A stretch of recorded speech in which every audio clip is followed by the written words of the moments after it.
สวัสดีท่านผู้ชมเดี๋ยวเชื่อมเสาไว้ก่อนนะท่านก่อนพักกินข้าวเที่ยงตอนนี้คุณตาก็ได้ตัดเหล็กสำหรับทำแผ่นเพจนะเรียบร้อยแล้วนะท่านเหล็กเส้นเดี๋ยวผมสีมาเชื่อมเสาบัดนี้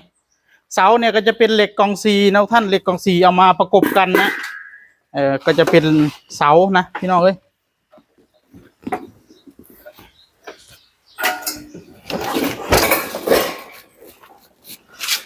ไงรถก่อนเกะกะ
วิธีการเฮ็ดเสาพี่น้องเว้ย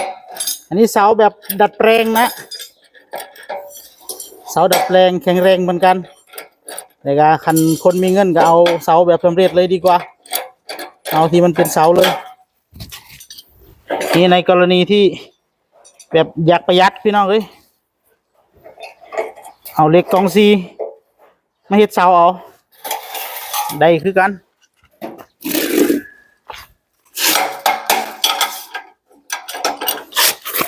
มาประกบกันเลยก็เป็นเสาคือกันได้เนาะ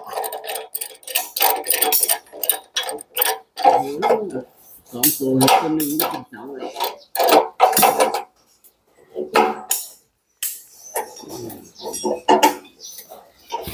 ได้การ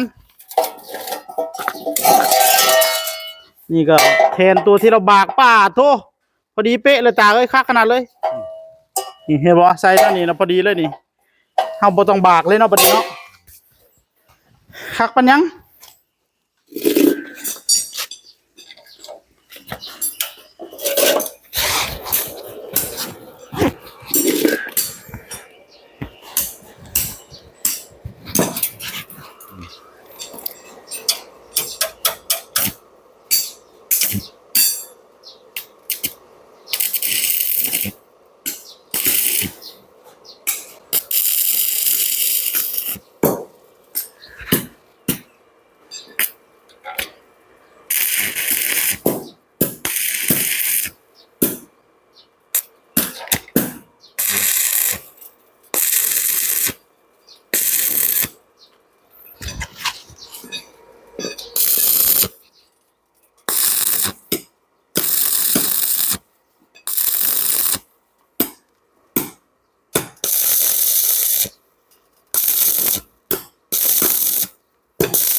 นักขนาดตาบันนี้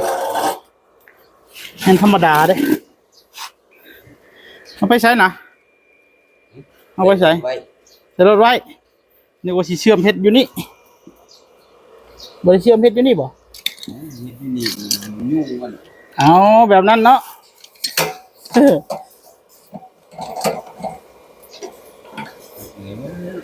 ที่เฮ็ดอยู่นั่นเลย เฮ็ดอยู่นี่แหละตา คอยเว้ย เฮ็ดอยู่นี่ละ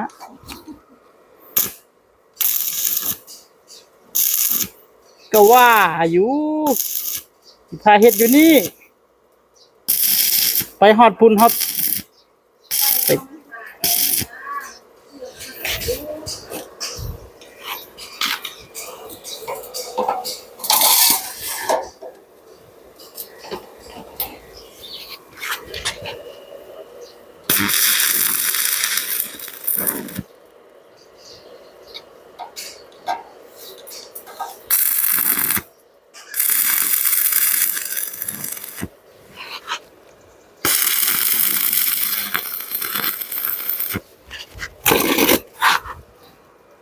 เชื่อมให้ดีเลยถ้าสี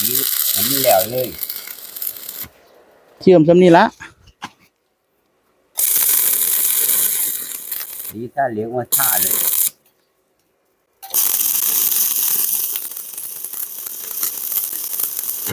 งานดิงามคือกันบัดนี้เสาก็ได้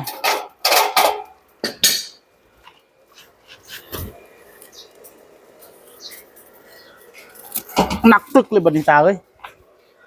นะกูว่า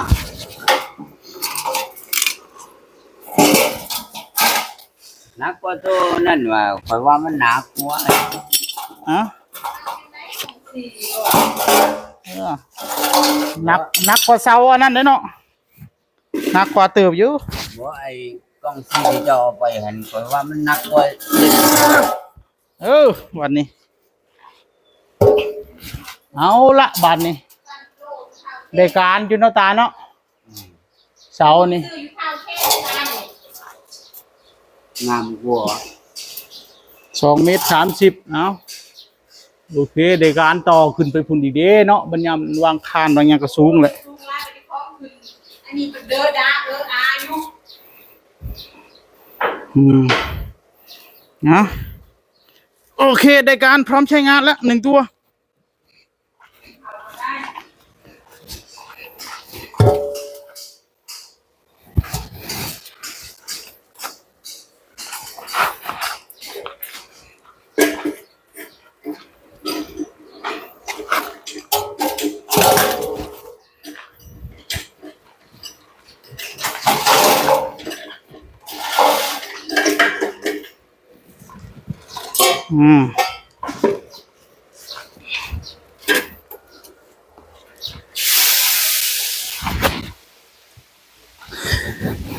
เอากล่องสี่มาประกบกันกับ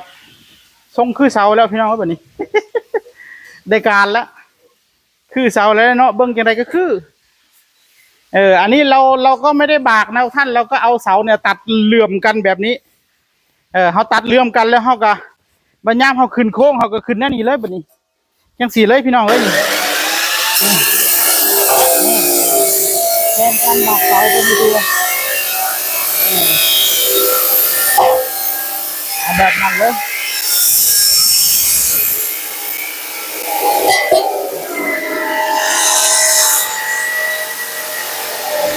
นะโอเคครับผมฝากไว้เท่านี้สวัสดีครับ